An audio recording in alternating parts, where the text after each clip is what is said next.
Welcome to the conclusion of Act 2 of Final Fantasy V ESUNAFORCORONA Part 2 here in the spring of 2021. We are going to get right into it here. This is the Exdeath battle in the Exdeath Castle right here at the end of World 2. So, we are going to set up all of our defenses. First, we've got Dancer, Geomancer, Summoner, White Mage from top to bottom. Exdeath's first move is Death Sentence. It usually is. He has a 2/3 chance to do Death Sentence right away. So, we've got 30 seconds on the Dancer. That's not too bad.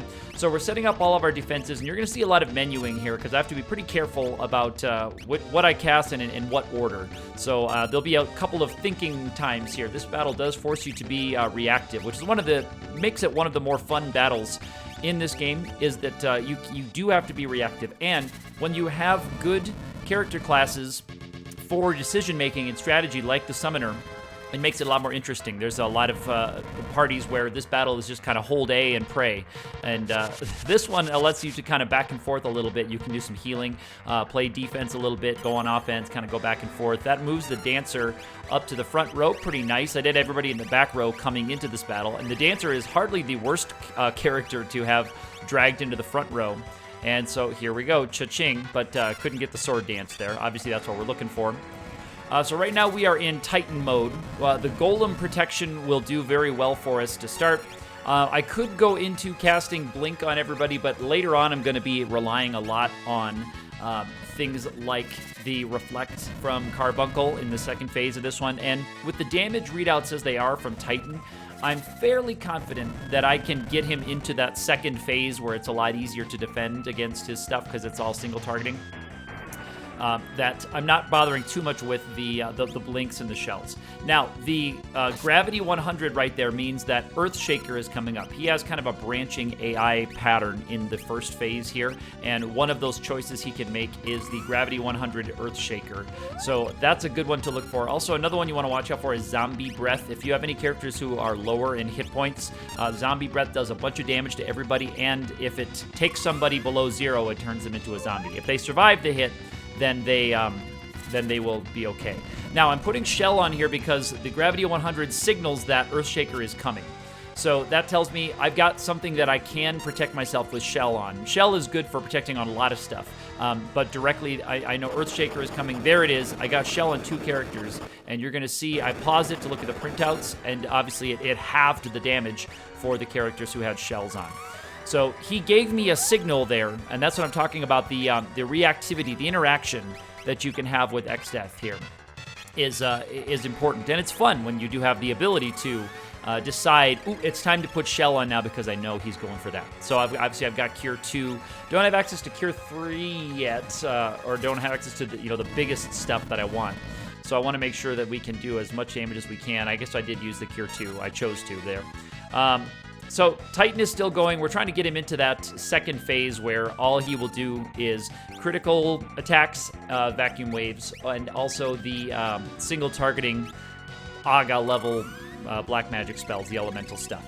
Once he's there, I have an answer to both of those. I have Golem for the physical attacks. Also, I can use Blink status to stop those from coming in as well. And then, of course, Carbuncle will reflect all of his magic back at him. And Carbuncle is nice to bounce everything back. It doesn't do as much damage to him.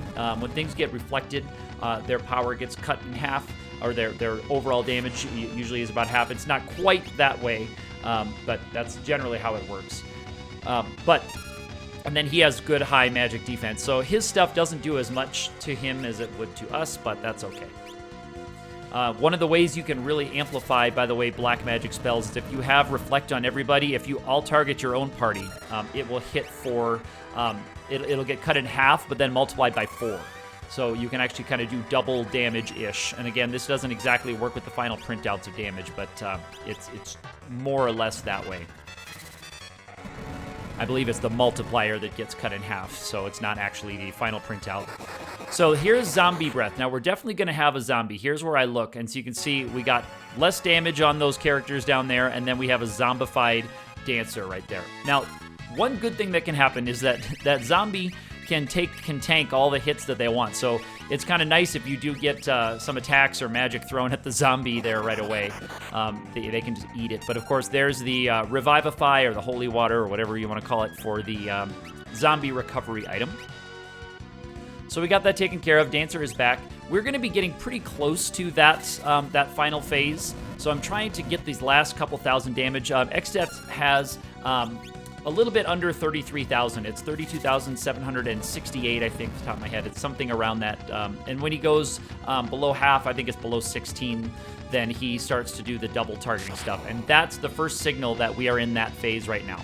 So that double attack right there, they call it a no interrupt in the algorithms guide. So there's he does one thing from a bank of moves, and then without any chance for you to do anything else, does another thing from another bank of moves. So when you see him do two things in one turn like that, a physical attack followed immediately by the spell, we know we're in that.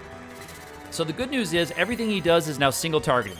The bad news is he can take out two of your characters in one round. So this is one where once you get to this one, even if you have a not very strong party, if you just have enough Phoenix Downs, you can just keep throwing Phoenix Downs at your party and just kind of plink him for damage whenever you can.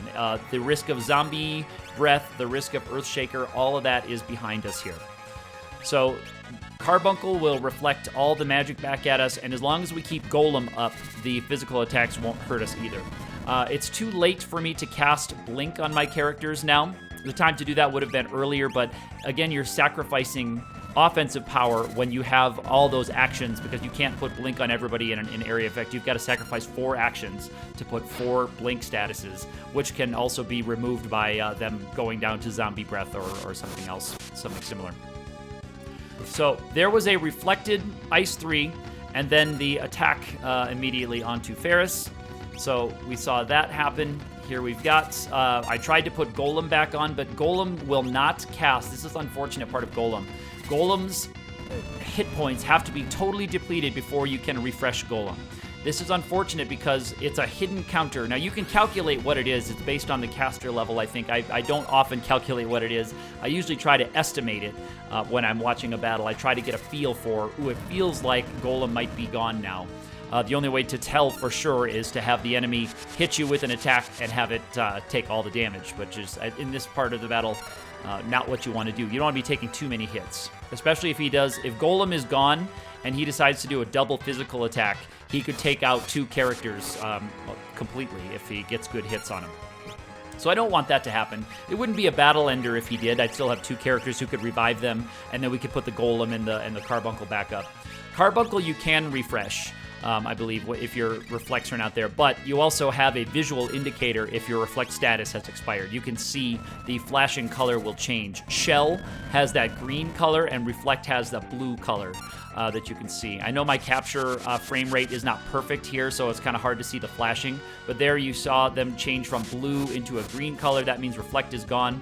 Also, the clue that both are gone is that Ferris took the magic hit, and then she took the physical hit from the back row there. She actually tanked them both, which is pretty cool. So we can refresh Golem, and we can refresh Carbuncle here. I'm trying to use the Dancer, though, for offensive output. That was not super risky. And here would be a pointer if I wanted to apply something like Blink. I could do it now before Carbuncle is cast again, but I decide to just go offensive again. And so now I'm going back to, this is Carbuncle about to come for Reflect. So I got a couple of offensive whacks in there while I had the opportunity. And I'm hoping for wind slashes, basically, from my Geomancer. And so there's a physical attack. We saw it hit the Geomancer. Now, you also can tell the no interrupt because it calculates the damage after both things have happened. So one good thing that can happen there is you can actually have him target one character, put lethal damage onto him, and then target that same character with the second move, thereby just wasting a move for himself. So Golem is restored, Carbuncle is restored. We're basically just trying to run out the clock now, and there it is right there. That was the final Titan. So a fun battle because we have so many strategy options, and on we go to World 3. We will see you in the final battle.